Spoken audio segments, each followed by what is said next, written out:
스데반의 설교에 대해서 우리가 이제 말씀을 시작합니다. 사도행전 1장부터 6장 7절까지가 이제 하나의 큰 대단락을 이루고 6장 8절부터 새로운 단락으로 들어갑니다. 그것은 6장 7절까지는 선교가 유대인 중심입니다. 그리고 예루살렘 중심으로 선교가 이루어집니다. 그러나 주님께서는 예루살렘과 온 유대와 사마리아와 땅끝까지 이르러 예수님의 증인이 되라고 명령을 하시고 그 분부를 이제 제자들이 받아서 이어가야 되는데,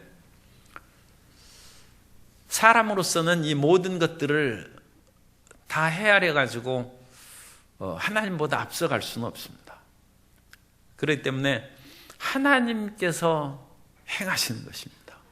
이를 행하시는 야훼 하나님이신 것입니다. 그래서 하나님이 선교하신다. 미시오 데이라고 부릅니다. 하나님이 선교하신다. 라틴어로 얘기하는 것은 서양 사람들이 그 라틴어를 많이 사용하고, 그것이 일종의 영어권에서도 지식인들이 사용하는 그런 언어였고, 또 라틴어가 거의 1500년의 그 모든 기독교계를 이끌어갔기 때문에 이제 그런 용어를 씁니다. 그래서 사람이 선교하는 것으로 생각하지만 하나님이 행하신다. 그래서 하나님이 행하시는 것으로 인하여 또 잘못 부정적인 그런 견해도 나타납니다만, 하나님이 역사하시지 않으면 인간의 그 모든 것은 부질없는 것임을 우리가 깨달아야 됩니다. 그러므로 6장 8절부터 이제 하나님께서 세계 선교의 일을 위해서 수행해 나가시는데, 세계 선교를 위해서는 세계의 선교관을 가지고 세계에 대한 비전을 가진 사람을 하나님께서 들어 쓰시는 거예요.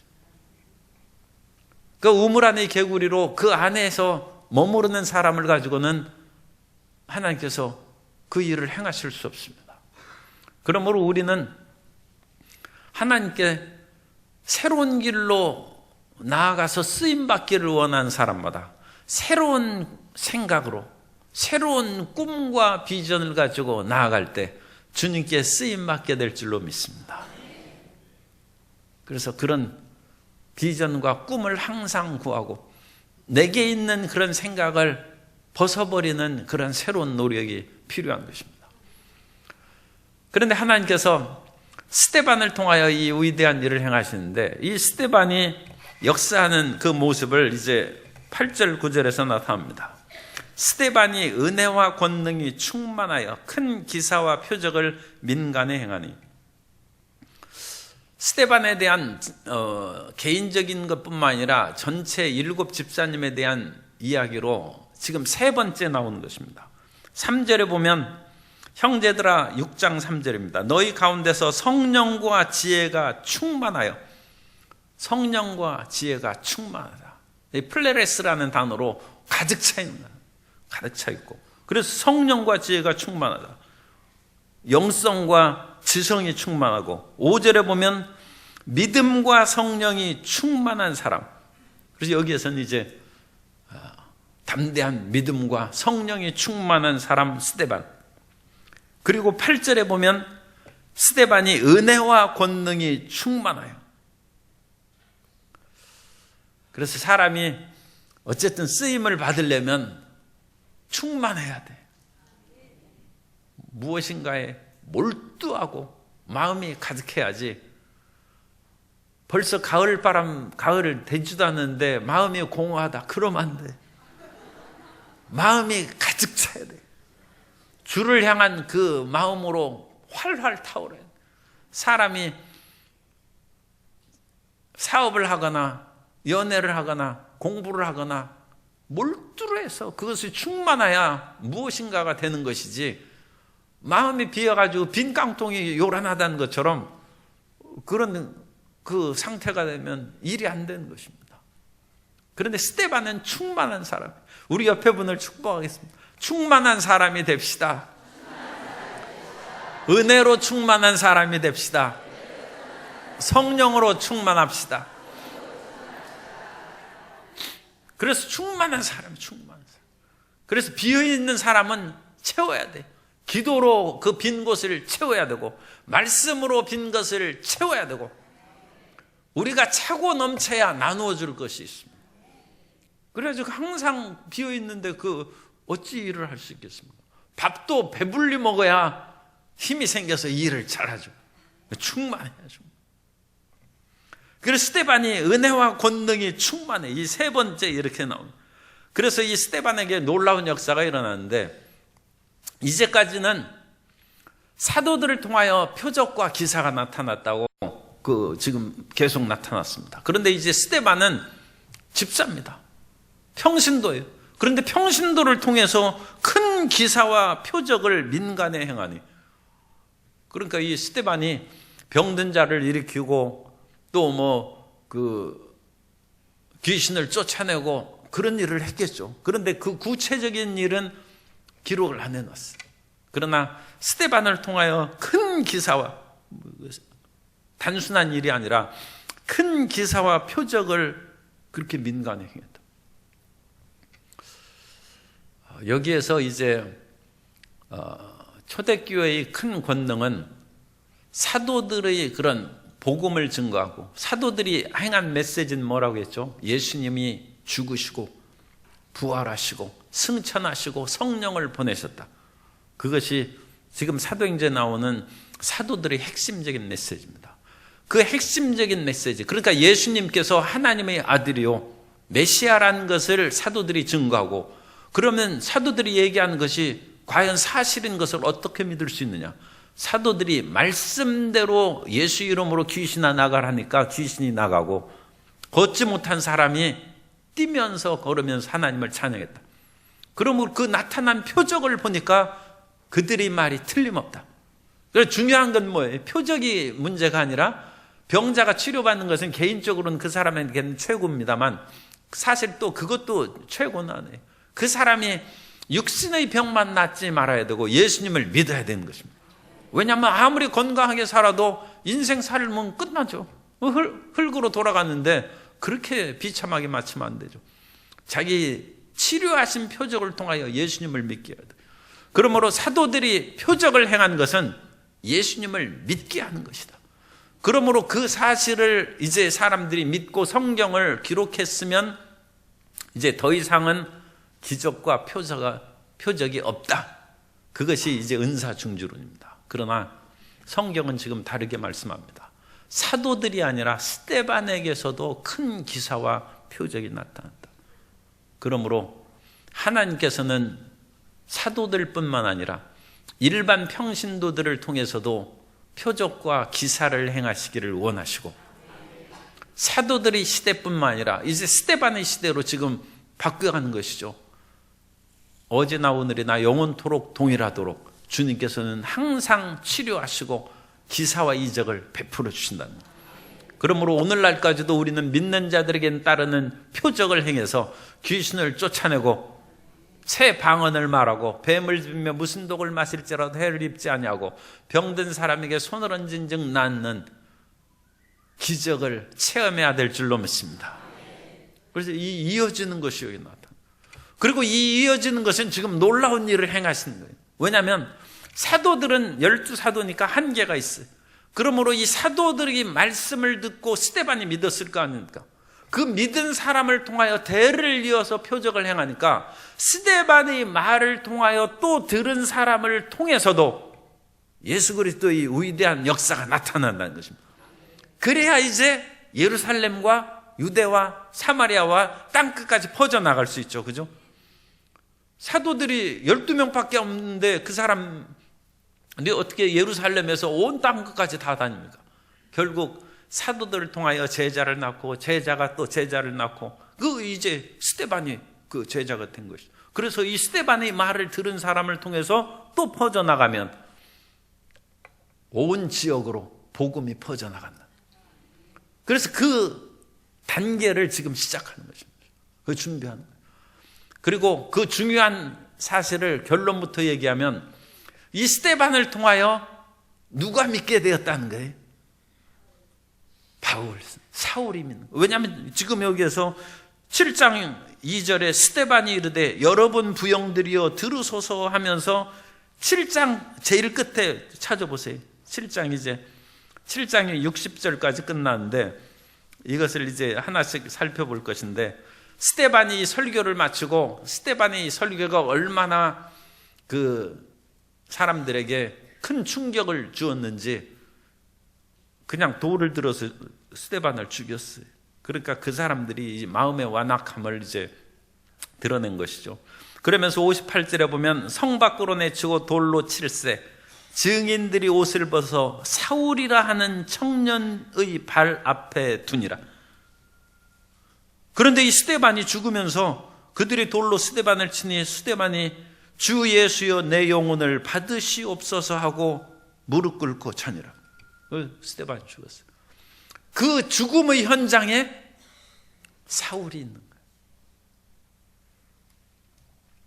참 우리가 이런 슬픈 그 역사가 있습니다만, 연대 앞에서 그 데모하다가 그 열사가 최루탄에 맞아서 쓰러지는 것을 보고 그 사람들이 분노하고 새로운 역사로 이끌고, 우리 광주에서 그 사람들이 그 현장을 목격하고 그냥 평범하게 살 수 없죠. 민주화와 의에 대해서 얘기하는 거죠. 스데반의 죽음의 그 피를, 지금 사울은 죽이는데 가담했지만 그 스데반의 피가, 순교의 피가 헛되지 아니하고 사울을 통해서 복음을 증거하는, 이 위대한 섭리가 나타나. 그러면 이 스데반하고 사울이 알았겠습니까? 몰랐겠습니까? 우리는 몰라요. 모르지만 나는 알았을 것이라고 그렇게 생각합니다. 이건 제 생각이니까 꼭 안 따라도 돼요. 왜냐하면 성경에 스데반이 사울과 알았다는 얘기가 없고 어떤 신약학자도 그거에서 정확하게 얘기할 수 없습니다. 그러나 제가 알았다고 하는데 그 근거가 있어요. 그 근거는 6장 9절에 보면 이른바 자유민들, 즉 구레네인, 알렉산드리안, 길리기아와 아시아에 온 사람들의 회당에서 어떤 자들이 일어나 스데반과 더불어 논쟁할 때, 스데반은 스테파노스 해서 이 헬라어로 된 거예요.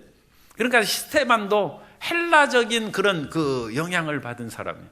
그런데 여기서 자유민들이라는 것은 그 시저하고 같이 이제 첫 삼두 정치를 하던 그 폼페이우스가 있습니다. 그 폼페이우스가 예루살렘을 정복합니다.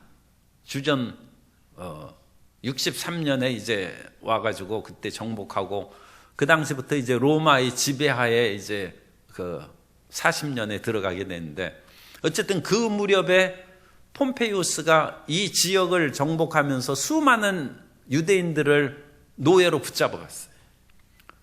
그 노예로 붙잡아간 각양의, 그러니까 꼭 폼페이우스 때만 잡아갔다고 볼 수는 없어요. 그러니까 이 지역을 정복하면서 우리가 그 배너라든지 그런 영화 보면 수많은 노예가 있고, 그리고 배너가 얘기하지 않습니까? 당신의 이름이 누굽니까? My name is Judah ben Hur. 이 허라는 것은 훌입니다. 훌. 아론과 훌라는, 이 배너는 훌씨 집안의, 배는 아들이란 뜻이에요. 나는 훌씨 집안의 유다입니다. 그것이 유다 벤 허입니다. 배너는 그러니까 일종의 성을 얘기하는 거예요. 나는 훌씨 집안의 자손, 성을 얘기하고 유다다. 그래서 이 유다, 그 유대인이 노예로 잡혀가잖아요. 그게 배너 영어입니다. 그래서 노예로 잡혀갔는데 그 노예가 어쨌든 그 무슨 뭐 장군한테 이렇게 잘 보여가지고 속량이 돼서 그 양자로 되지 않습니까? 자유민이 된 거예요. 그 자유민이에요, 여기가. 9절에 이른바 자유민들. 그래서 노예로 잡혀간 많은 유대인들이 곳곳에서 그런 배너처럼 충성스럽고, 또는 어떤 공원을 세워서, 또는 그 주인의 사랑을 받아서 석방되고, 또 로마 황제에 의해서 그렇게 방면된 사람도 있고, 그런 자유민들이에요. 유대인입니다. 그 자유민들이 이제 예루살렘으로 돌아와서 그런 사람들은 얼마 기간 동안 이와 같이 외국에서 살았는지 알 수는 없지만 대부분은 그 당시 공용어인 헬라어를 사용하는, 그러니까 예루살렘이나 유대의 그런 원래의 고향에서 살지 못하고 흩어져 나간 사람이죠. 그 사람들이 헬라어를 쓰는데 그 사람들이 와보니까 어때? 자기들끼리 모여 사는 거예요. 그러니까 조선족은 조선족끼리 구로동에서 모여 살고 여러 지역에서 사는 거예요. 왜냐하면 우리나라 사람이라도 우리나라 사람들이 별로 인정도 안 해주고 그러니까 그 사람들은 중국 사람이라고 그래요, 스스로. 그리고 또 북한에서 온 그런 사람들도 자기 자신을 드러내는 것이 우리 사랑을 별로 못 받는다고 해요. 그러니까 자기들끼리 모여서 활동하고, 우리 사람들은 너무 좀 배타적이에요. 그죠? 다른 사람에게, 외부 사람에게 친절하지 않아요. 그런 것들은 우리가 좀 고쳐야 됩니다. 그런데 어쨌든 간에 이 석방된 자유민들이 어디에서 왔느냐 하면 구레네, 알렉산드리아, 길리기아, 거기다가 이제 동그라미 쳤어요. 길리기아 하면 지금 왜 길리기아를 동그라미 쳤어요? 사울의 고향이 길리기아예요. 사울은 길리기아 다소 사람이에요. 그러므로 사울이 고향 사람 만나려고 어디 가요? 이쪽 회당으로 가는 거예요. 그 당시 예루살렘에는 약 480개의 회당이 있었다고 합니다. 480개 회당 중에서 480개 교회라고 생각하면 광주에 480개 교회 있는데 어느 교회 가겠어요? 고향 교회 간다는 거예요. 거기에 가면 길리기아 사람들이 한 사람이라도 더 있고 소식이라 들을 수 있는 그 속에 갔는데, 스데반도 이상하게 예수 그리스도를 복음을 증거하는데 다른 지역에서 유대인들의 복음을 증거하는 것이 아니라 이 회당에 가서 말씀을 증거했다는 거예요. 그런데 그 회당에서 말씀을 증거할 때 그 안에 있던 유대인들이 스데반의 말에 거부 반응을 일으켰어요. 왜 거부 반응을 일으키냐? 율법이 최고가 아니라 예수 그리스도의 말씀을 믿어야 되고, 너희가 보는 이 헤롯 성전이 최고가 아니라 성전보다 큰 예수를 믿어라. 그렇게 얘기하니까 그 당시 외국에서 흩어져 살다와 유대교 그것밖에 모르는 사람들이 거부감을 일으키고 마찰을 일으키죠. 그래서 이 스데반과 구절에 더불어 논쟁할 수 있어요. 그러니까 스데반도 이 480개 당시에 이제 그 연구한 바에 그 유대인의 많은 회당 가운데 이런 계통의 회당에서 스데반이 복음을 증거했고, 그런 가운데 길리기아 사람도 있고, 길리기아 다소 출신인 사울도 예루살렘에 와서 가말리알 문화에서 율법을 지금 공부하고 있는 유학생입니다. 율법을 공부하고 있는 유학생이 길리기아 고향 음식 먹으려면 그쪽 회당으로 가야 돼. 그쪽 교회로 가야죠. 그죠? 우리나라 유학생들이 김치 먹고 싶으면 교회로 가듯이. 그러므로 알았을 가능성이 있다. 그리고 몰랐다고 할지라도 스데반이 순교한 후에 스데반이 도대체 무슨 일로 그와 같이 예수님을 증거하다 죽었는가? 그래서 사울이 그 다음에 예수 믿는 사람을 다 붙잡아 가두려고 대제사장으로부터 공문도 받고 그러는데, 그때 그 순교한 그 사람에 대해서 사울이 살펴봤을 수도 있어요. 그러므로 실상의 그런 것들은 알 수 있습니다. 그런데 어쨌든 간에 이 스데반의 순교의 피가 사울에게 충격을 주어서 사울이 그리스도에 대해서 생각하고 이제 그리스도에 몰두하는 거예요. 그때는 이제 예수님 믿는 사람을 다 붙잡으려는 대로 몰두를 했죠. 그러나 무엇이든지 몰두할 때는 그 몰두한 대상이 그 사람에게 영향을 끼칩니다. 그러니까 지금 사울은 예수님을 박해하는 데 몰두했지만 예수님께 모든 것을 자나깨나 생각하니까 예수님이, 부활하신 예수님이 사울에게 나타나시죠. 그래서 세계 선교의 길이 열리는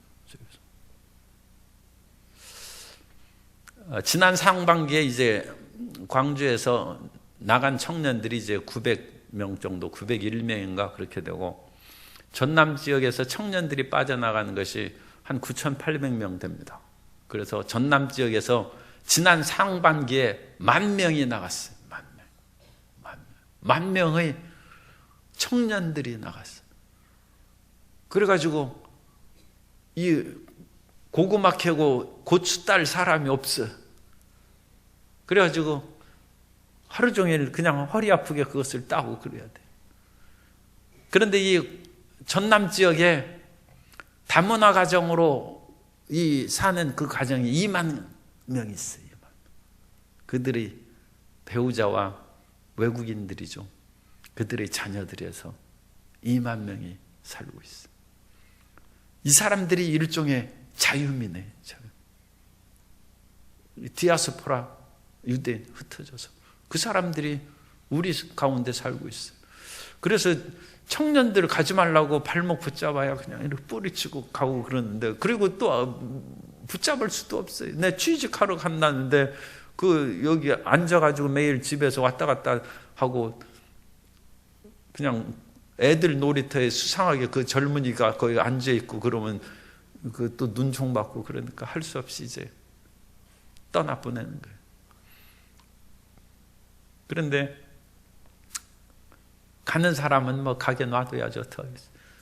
그런데 우리에게 들어온 사람을 우리가 소중히 여겨요. 소중을 여기고 그런 사람을 붙잡아서 교회로 인도해야 되고, 그 사람이 이 지역사회에 일꾼으로 성장할 수 있도록 말도 가르치고 문화도 가르치고 무엇보다도 사랑과 관심으로 그들을 품어줄 필요가 있어요.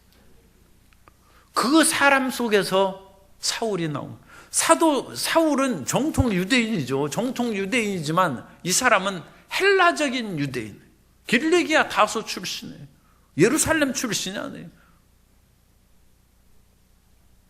그런데 그 사람을 통하여 세계 만방에 복음을 증거하는 인재로, 일꾼으로 하나님께서 사용하셨어요.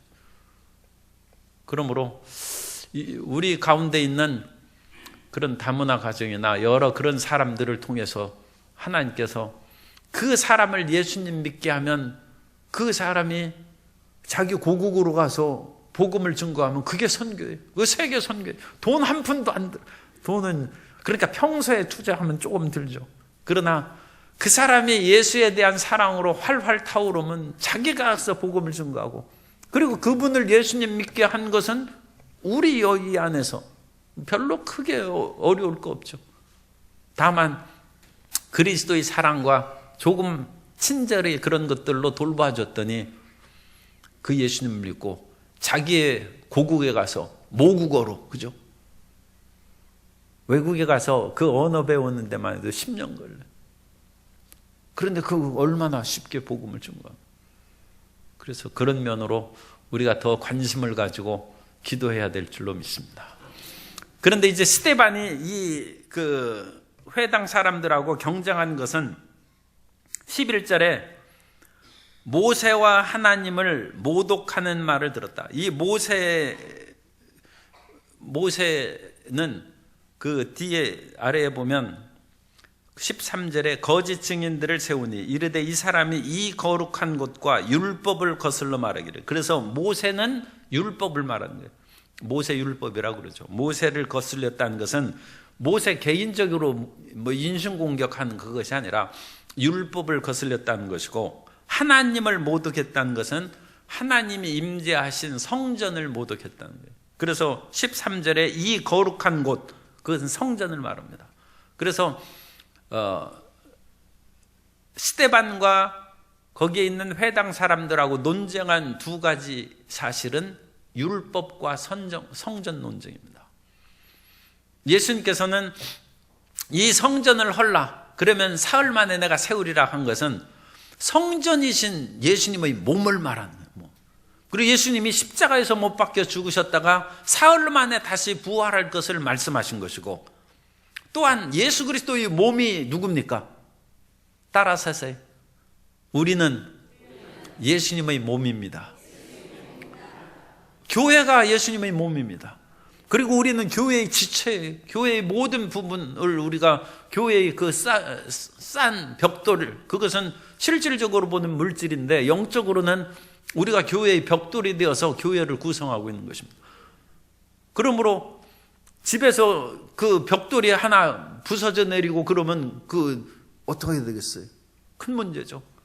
우리 개개인 한 사람이 예수님에 대한 신앙이 연약해지고 유혹받으면 교회의 한편에 자기가 부패되고 문제가 생긴 거예요. 그러니까 이것은 우리 한 사람 자신의 신앙뿐만 아니라 교회 전체 공동체에 큰 문제가 생깁니다. 왜냐하면 이 몸 한 부분이 교회를 이루고 그 교회는 예수님의 몸이라는 것입니다. 사람마다 자기 몸을 소중하게 생각하는 사람이 어디 있어요? 그러므로 예수님의 몸인 우리 한 사람 한 사람 지체도 예수님께서 소중히 여겨주실 줄 믿습니다. 그러니까 안심하세요. 예수님께서 반드시 고쳐주십니다. 그건 예수님의 몸이라니까요.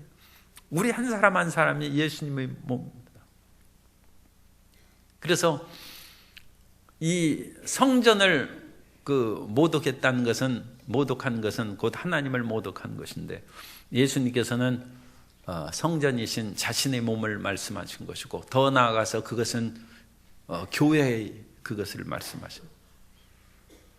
그러니까 그 스데반의 눈에는 지금 외적인 헤롯 성전, 그 헤롯 성전은 믿음이 없는 사람이 지은 거예요. 헤롯은 믿지도 않고 이 헤롯 그때부터 예수님 태어나셨다는 것을 알고 두 살 이하의 모든 사람을 죽인 그 헤롯이 증축한 거예요.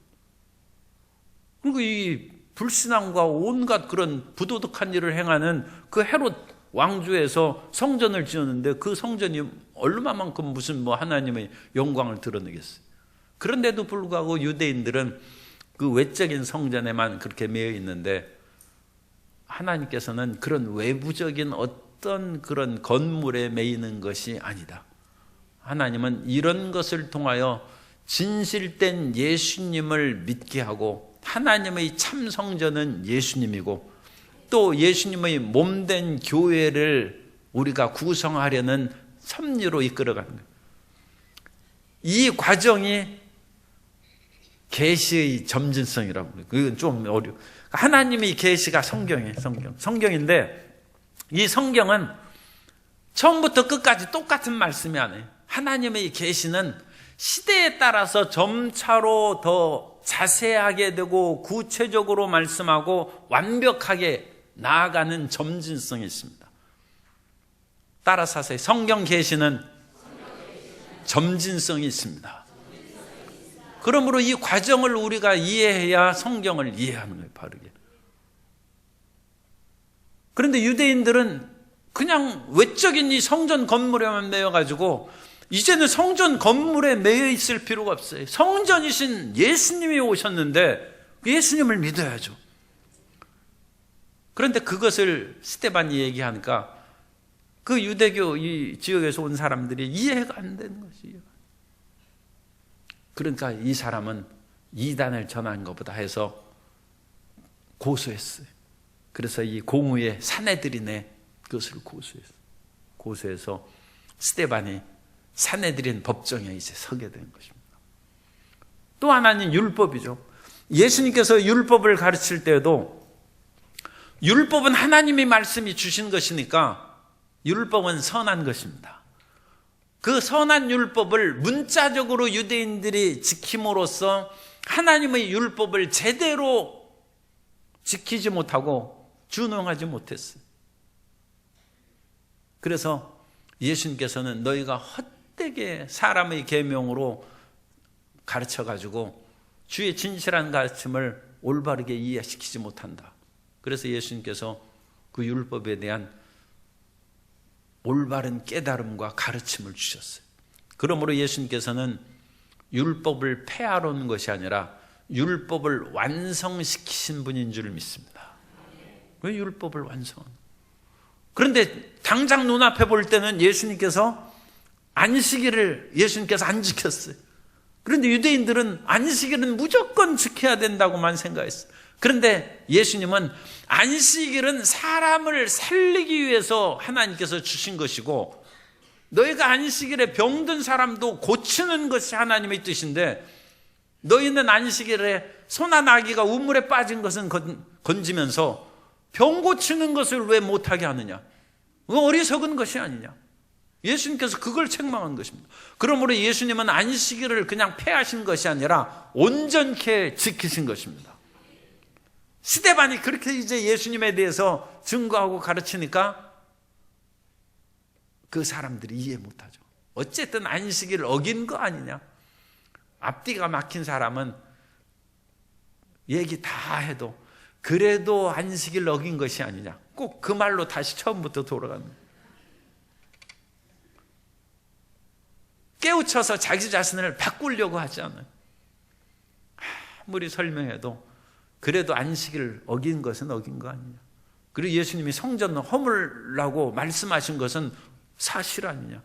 그런 식으로 끝까지 고소하고 결국 산헤드린 법정에서 대제사장과 이 산헤드린 회의 앞에, 이건 유대인 최고 법정입니다. 거기에 이제 스데반이 섰어요. 그리고 스데반이 이제 신문할 때, 유대인들은 2000년 전인데도 참 그 사람들은 하나님을 믿는 백성으로 좋은 점이 있어요. 그것은 고소당한 사람에게 변명할 기회를 반드시 줘야 합니다. 그러니까 대제사장이 7장 1절에 대제사장이 이르되 이것이 사실이냐? 그래서 변명할 기회를 주는, 어떤 사람에게 듣지도 않고 그냥 사형 집행해버리고 그러면 그건 참 큰 잘못이고, 그건 정말로 무지몽매한 것입니다. 유대인들에게 있어서 성전을 모독하고 율법을 무시한 것은 그건 사형입니다. 죽음을 처하는 것인데, 그럼에도 불구하고 이 대제사장이 할 말 있으면 하라. 넌 이 사실로 고소를 당했는데 말할 것이 있으면 얘기하라. 그때부터 이제 사도 바울 스데반이 2절부터 50절까지 장장 긴 그런 이제 설교를 이제 하게 됩니다. 그런데 이 메시지를 증거하면서 스데반이 이제 아브라함이 갈대아 우르에 있을 때 하나님이 나타나셨다. 그때부터 이제 메시지를 증거하는데, 너희가 성전만이 최고인 것으로 생각하는데 그렇지 않다는 것을 지금 얘기해 나갑니다. 왜냐하면 갈대아 우르에서 아브라함이 살 때에는 아브라함의 아버지가 우상을 섬기는데, 아브라함의 아버지 데라는 우상 제조업자입니다. 그래서 그 집안이 우상 천주예요. 아브라함이 어렸을 때 그 아버지가 상점을 맡겨놓고 팔라고 했을 때는 그 상점 파는 물건이 여러 가지 돌 우상들입니다. 그래서 아브라함이 안 팔았다는 거예요. 그래서 효도는 안 한 것 같은데 그 비싸게 팔아야 되는데 그 아브라함이 안 팔았어요. 당신이 이 우상 왜 사가려고 합니까? 그리고 돌멩이에 불과한 것을 그 찾아온 손님에게 깨우쳐줬다. 그래서 하나님께서는 우상이 우글거리는 그 속에서도 영광의 하나님이 나타났었다. 2절에 보면 메소포타미아에 있을 때 영광의 하나님이 그에게 보이셨다. 그래서 하나님께서 어느 곳에 있든지 하나님은 임하시고 역사하시고 구원하신다는 것을 보여주고 있습니다. 그러므로 우리가 이 세상을 살아갈 때 교회에서만 하나님의 역사하시는 것을 생각하지 말고, 그런 분은 뭐 거의 없겠지만 안 믿는 가족이 우글거리는 그 속에서도 이 주님께서 역사하시고 영광의 하나님이 임하시고, 더욱이 불신자와 핍박이 가득한 직장이나 회사도 영광의 하나님이 임하셔서 우리를 이끌어 주십니다. 그러므로 그 사람이 예수님을 제대로 믿느냐, 그것이 중요한 것이지, 모든 사람이 믿는 곳에서는 은혜의 역사가 충만하고 불신자들이 우글거리는 곳 속에서는 온갖 나쁘고 그런 잘못된 일이 나타난다. 그렇지 않습니다. 하나님은 어느 곳에나 계셔서 주의 역사하심을 드러내신다. 그럼으로써 하나님의 절대 자유를 스데반이 설교하고, 그런 하나님의 자유하심을 너희는 이해하지 못하고 항상 거역하고 패역했다. 그것을 이제 아브라함부터 요셉으로부터 모세 계속 나가서 증거하고 있습니다. 이 말씀을 우리가 하나씩 이제 살펴보면서 자유케 하시는 그 하나님을 나의 생각과 편협한 견해로 그것을 제한시키거나 은연중에 하나님을 거역하는 사람이 되지 않도록, 하나님의 뜻을 따르는 사람이 되도록 깨어 있어야 될 줄로 믿습니다.